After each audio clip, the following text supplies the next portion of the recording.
Donald Trump says he's done a deal for Greenland and he's bringing peace to the world with a board that contains Vladimir Putin and Tony Blair. Right-wing Telegraph columnist Allister Heath, once a fan of the Donald, now says he's suffering from imperial delirium and he's had enough. Do you agree? I'm getting sick of Trump. And the point is, I think Trump's done some very good things. The war on woke, bombing Islamist Iran's nuclear power plants, supporting Israel, fighting anti-Semitism in America, taking on woke universities. Quite a lot of good stuff. Very important stuff. Also terrible stuff. I think the way he's blowing up the Western alliance has gone too far. It's dangerous now, it's bad.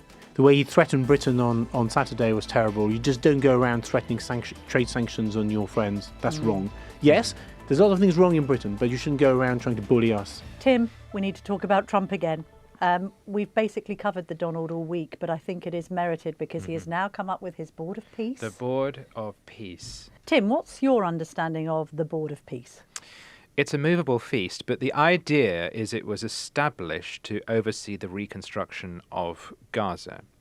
But it seems to have evolved into a sort of shadow UN, a peacekeeping force, which might contain the membership of not just Tony Blair, but Vladimir Putin. And for that reason, European leaders are staying out of it, including Keir Starmer, who has said no, and Camilla Badenoch says he is right.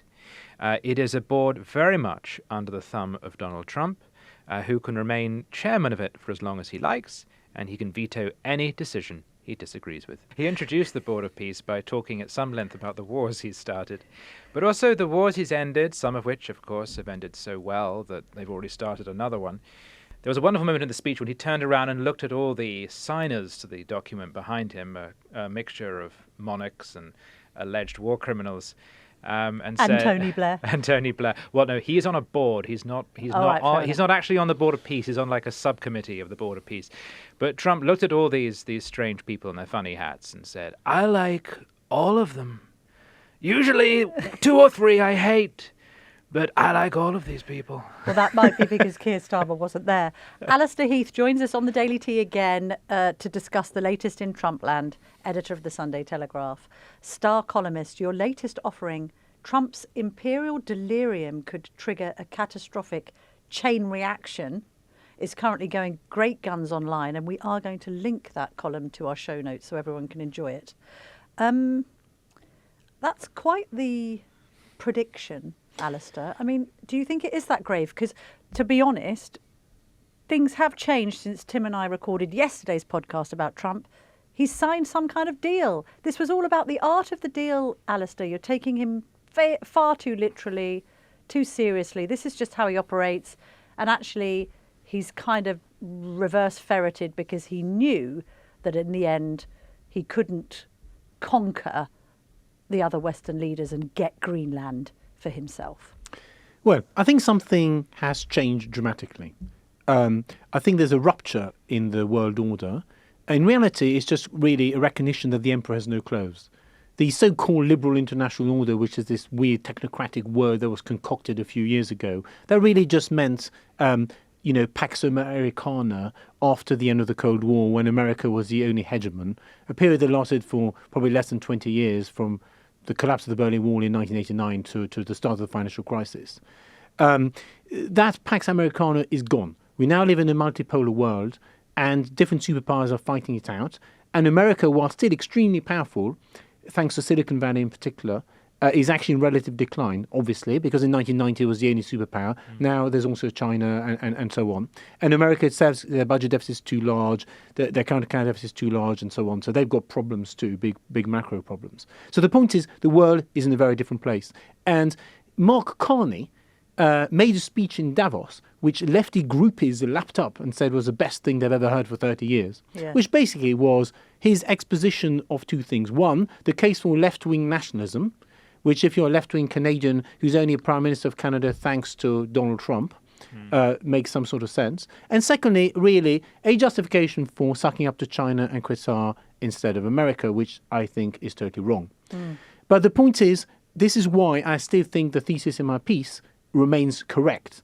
The world orders, the fact that big left-wing leaders now openly say that the era of American hegemony is over, which is something I didn't say before, and therefore we should suck up to China instead or do some other stuff, I think it's very dangerous. I think clearly you need to move on from the fact that America is the only superpower, but the answer is not to get closer to China. And if someone's stupid enough to start launching some sort of concerted economic attack on America, for example, selling American government bonds, as some people have advocated, you could easily have a real economic war and a complete disintegration of everything, which would dramatically hurt every country, trigger another recession, all that sort of stuff. So I do think we're in a very difficult place, a very dangerous place, even though Trump, as we record this program, has U-turned effectively on the Greenland thing or claims he's got some sort of deal. Who knows how long that will last? Who knows when he'll start trying to get it again? The world's in a difficult place because the left-wing elites no longer think that they need to, profess their allegiance to the liberal international order. And in practice, that means that they're starting to turn to other places like China and Qatar and so on, which I think is quite dangerous. Yes, so now he appears to have agreed to something on Greenland, which sounds not unlike the proposal cooked up by the Telegraph's very own David Blair. Who was in this studio explaining the other it day. a couple of days ago, that US bases would be treated as sovereign territory. So, in effect, he has bought Greenland, but he's bought the bits that US planes are sitting on. Maybe, by the way, but it's not. Nothing's really actually been signed. Right. And I'm just quite sceptical of this whole thing because, on the one hand, it smacks as it may be that Trump's just pretending to have managed to pull something off. Maybe what he's got was what was already on offer before. Right. Or he has actually achieved the scenario you've just depicted, but I'm not too sure the Danes are aware of that yet. Right. I was going to say he, of course, previously said that the Chagos deal was a good one. Then he said it was a bad one. I'm sure he'll now say it's a good one again. He has said, I'm going to take Greenland. Then he comes up with a deal. Is the point about Trump that he just continuously escalates things because he regards himself as being in a kind of a rolling negotiation with the world? It's difficult to know what you've agreed with him because when he decides it's in his interest to, he will tear up that agreement and start all over again. Yeah, maybe. But you know what? I'm getting sick of Trump. And the point is, I think Trump's done some very good things. The war on woke, bombing Islamist Iran's nuclear power plants, supporting Israel, fighting anti-Semitism in America, taking on woke universities. Quite a lot of good stuff. Very important stuff. Also terrible stuff. I think the way he's blowing up the Western alliance has gone too far. It's dangerous now. It's bad. The way he threatened Britain on Saturday was terrible. You just don't go around threatening trade sanctions on your friends. That's wrong.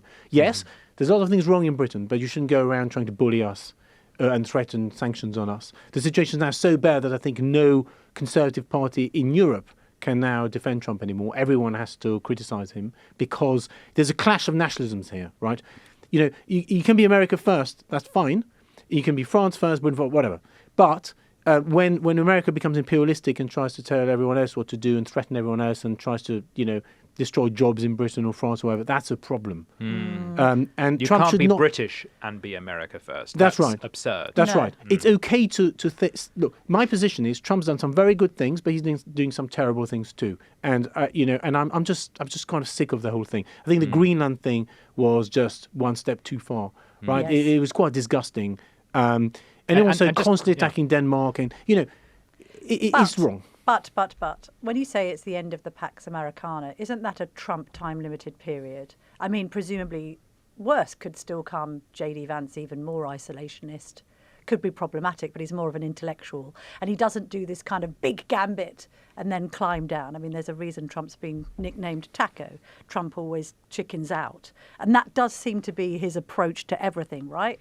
Ask and there's for the earth. And there's a ask- conspiracy theory behind that, right? That in Right. fact what Donald Trump is doing is he is purposefully creating crises that crashes the market so that his friends can then buy low.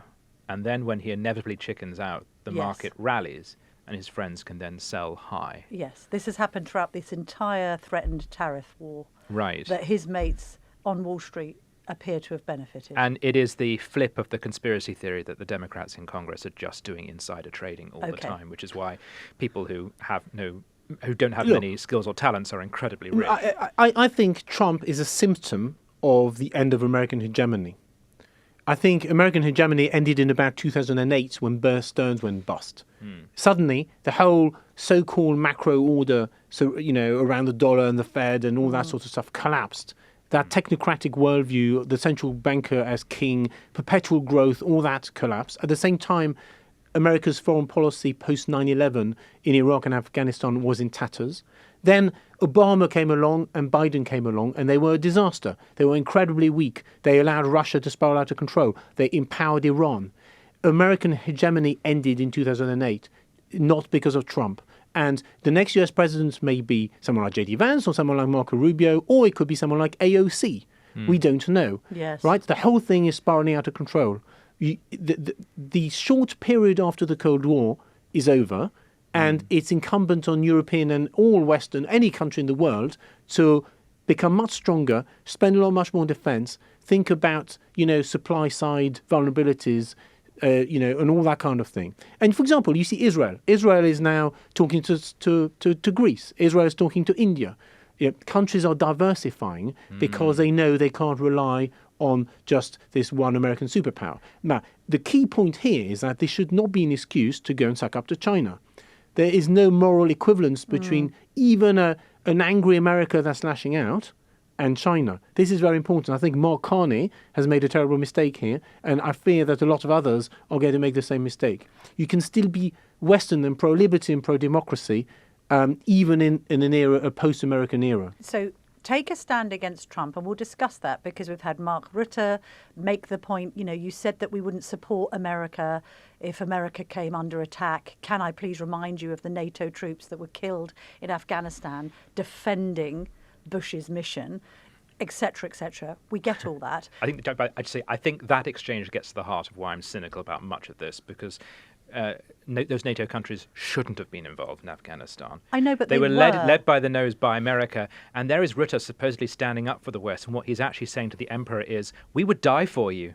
That to me is not standing up for the West. Yeah, but we either have a situation where right-minded, in both senses of the word, countries in the West do club together and form some kind of alliance against wrong-minded countries like Russia, China, North Korea and all the rest of it.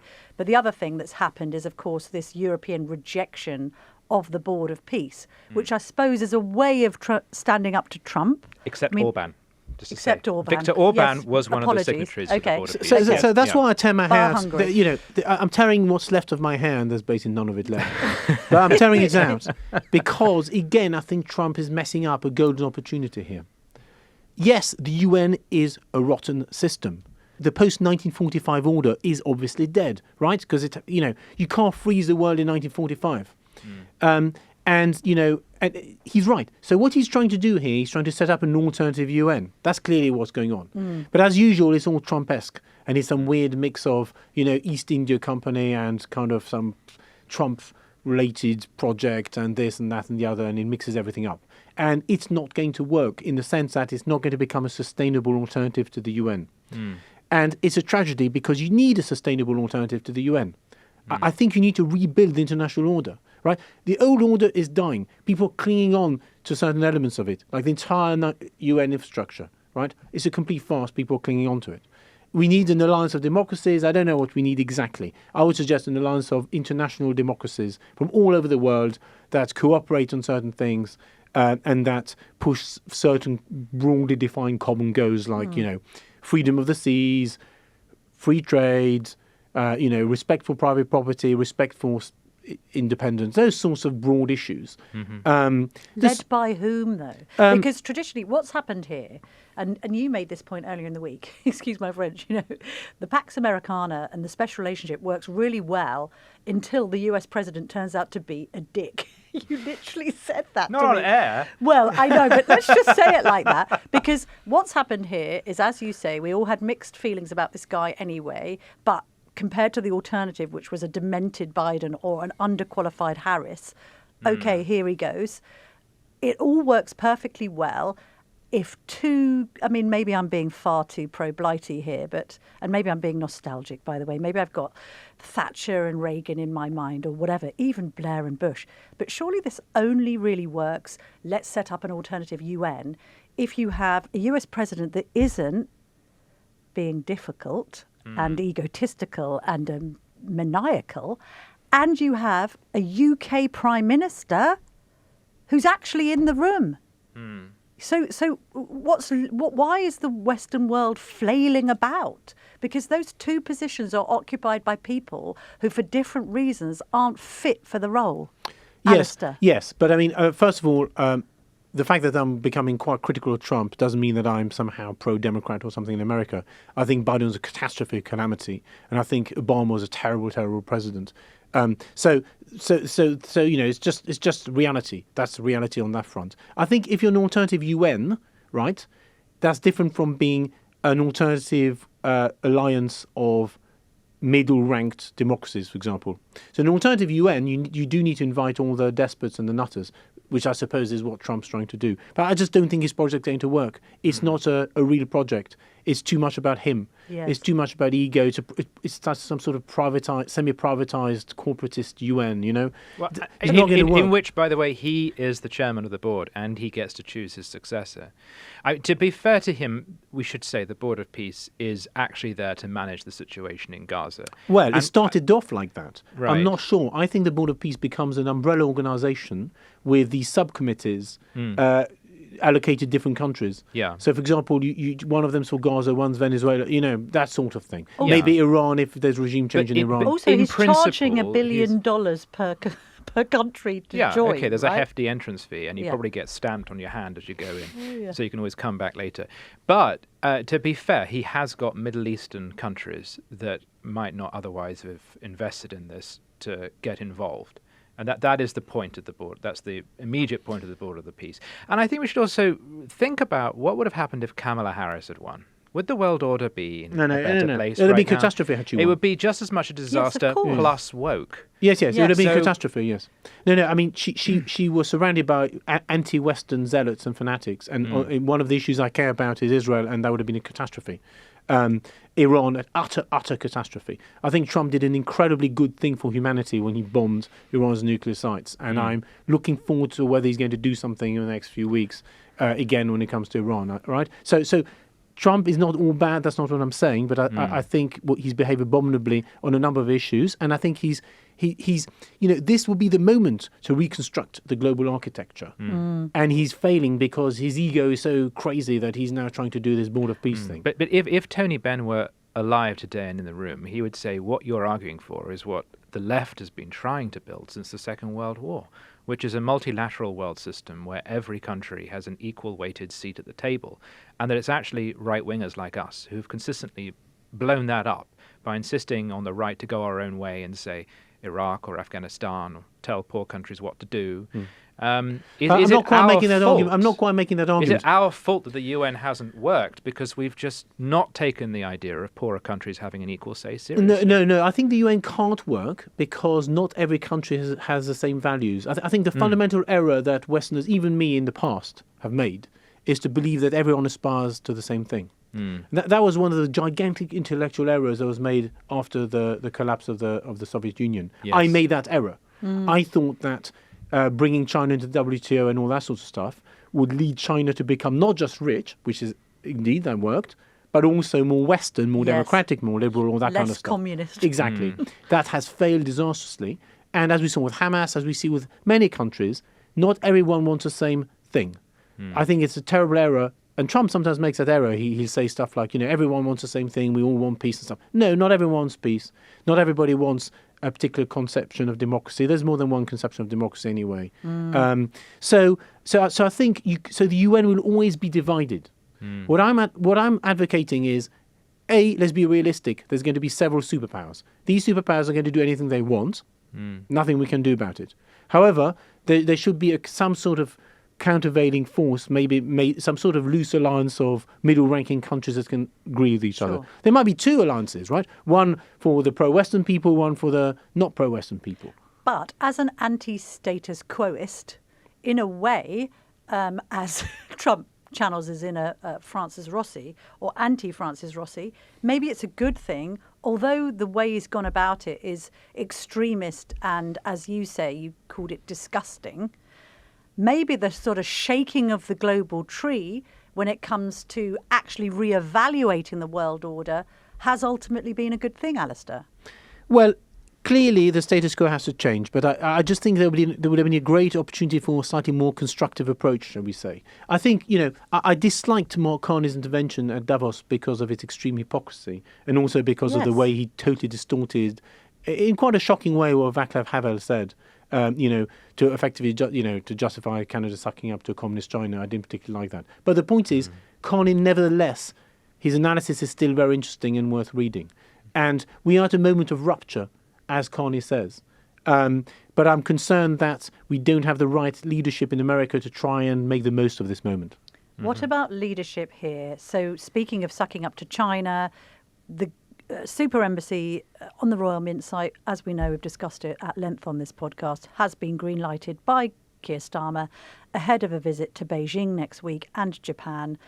Presumably because he wants to be able to say to President Xi, oh, look, I've got you a big, shiny new super embassy with a spying dungeon underneath it in the centre of our capital, right next to the cables. Does it say that on Right Move? London.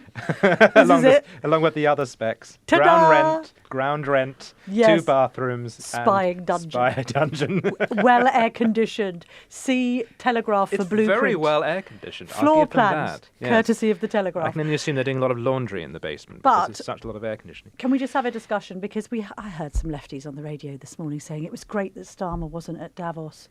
He's managed to keep his hands clean.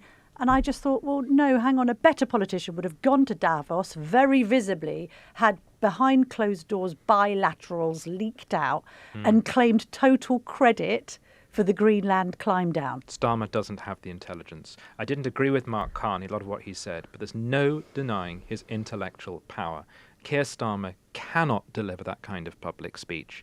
It's almost, what is the point of him being there? Well, there's no point. I mean, Starmer's a dud, right? I mean, let's face it. Everybody knows that. He's a complete disaster. I know he's a dud, but he's played this week really badly. Yeah, I mean, people think the left will think he's played it well, but he hasn't played it well. No, in any case, this Greenland thing's not over as far as I'm concerned. It may easily kind of crop up again. The point is, we've got Trump flailing around, damaging a lot of things while fixing a few things. And you've got Starmer, who basically is stuck. He has no ideas. He doesn't understand the world. He's sitting in Britain. Britain isn't working. I think it's broken, whatever. That's a separate argument.